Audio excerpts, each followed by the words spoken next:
Today's video is a little bit special for me because I use these operators so much. I just love them.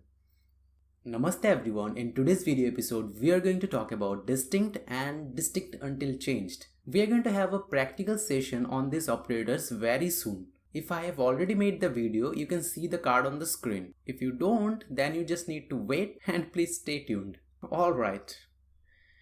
Today's operators are indeed simple but very useful. So let's start with distinct. So we have an observable here, which has some items keep on repeating. Now if you want this to emit only distinct items, no repetition of the same item, then just chain distinct. So let's run. And there we go, it prints only 1, 2, 3, 4, 5. Great, no duplicates. Now distinct has two more overloads and I'll cover one of them today. And if you want to see the other one, you can comment below. I'll cover it on my IGTV video series. So here you can see that we have some string elements here. And all of them are different and there are no duplicates. But you want them to distinct by their length. It's not only the length, you can do any kind of crazy stuff as well. But for the sake of the simplicity, we are going to use length. So distinct takes an instance of an interface which has one method apply, which basically gives you the item and you return something else. Let's see this in action. So here you get the item and let's return item.length here.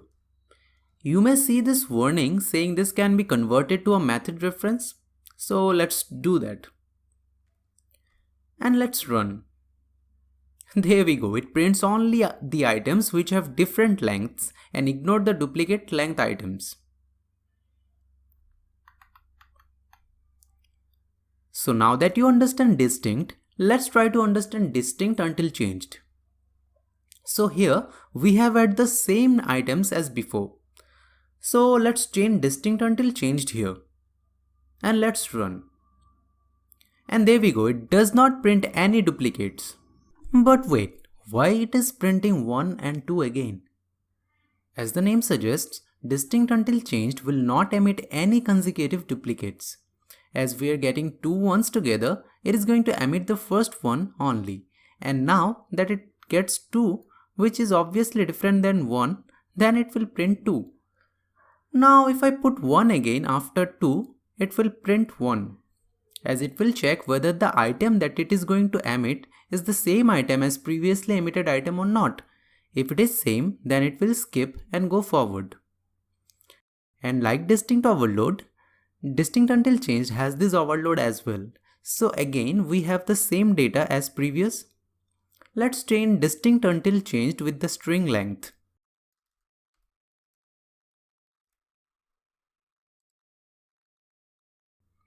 And before we run, let me tell you what will happen. It will emit foo as it is the first item, and it will print fool as it has the length of 4, which is not same as the previously emitted item's length. It will print super as well because of the same reason.